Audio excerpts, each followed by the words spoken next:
Hello, my name is Bill and welcome to MindYourCrypto. Today we have Bitcoin chart, the most troll of the trolls, and I'm going to explain. I'm going to give a thorough view and analysis of Bitcoin for the next 3, 5, 1 week, days, okay, and even more.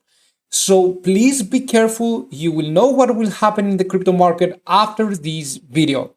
Thank you so much for watching. Do not forget to join our monthly subscription, patreon.com/MindYourCrypto. Let's go right now to see some things. First, Bitcoin, right? Into the daily frame, we have seen some minor movement, nothing special though. We are still into this sideways price action. We had a plus 6.64% in the weekly scale, which is not something important, right? We need a huge pump, something like a plus 20%, 15% into the weekly scale in order to assume that we can do it. Now, there are many things that could go wrong for Bitcoin.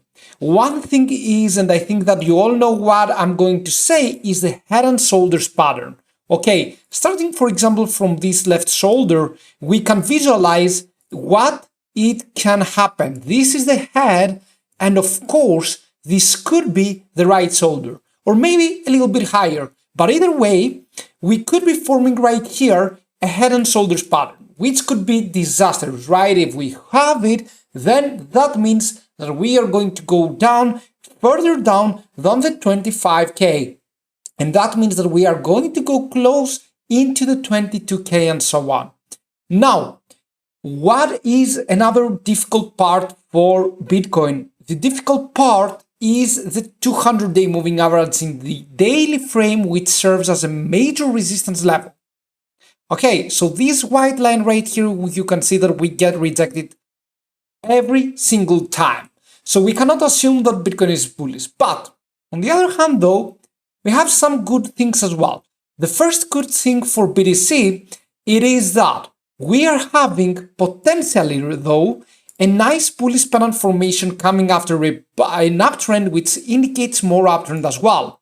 Also, of course, the other good thing about Bitcoin is that we have this nice target of around 27.4K, in which we make it as a support level.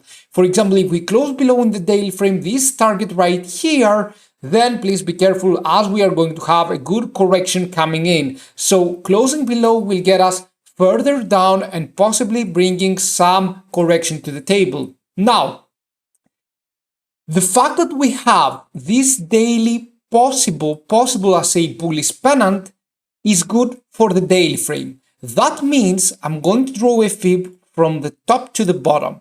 That means for Bitcoin, it would be good because as long as we have this support level as a support level and we do not close below, then Bitcoin is going to massively go into the 29,000, and even it can go into the 30.2K around there. Now, I'm going to have these two price targets as major resistance levels.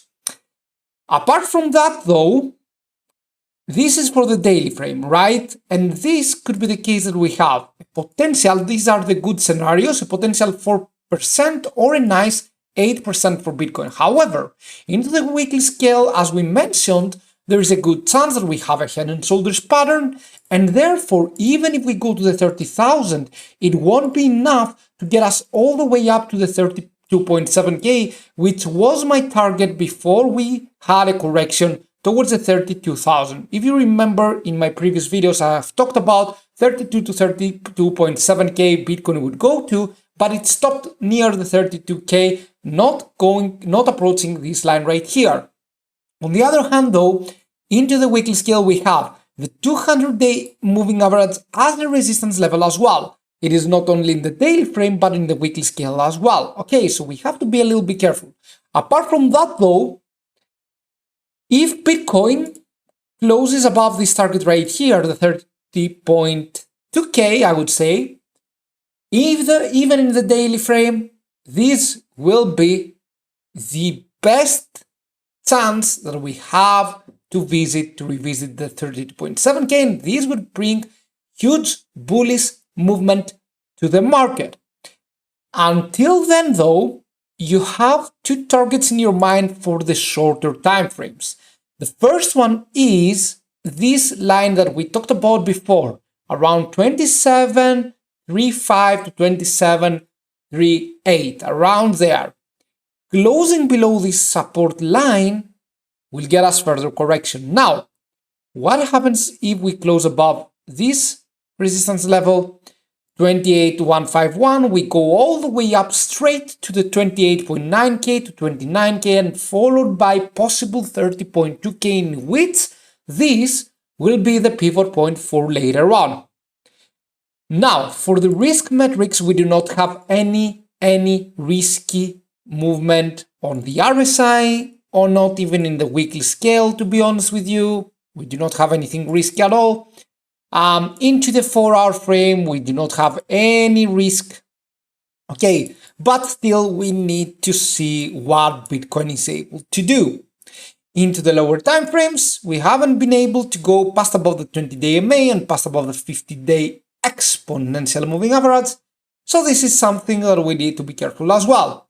But anyway, let's just stay into the targets. Thank you so much for watching. Have a fantastic day and see you soon. Bye.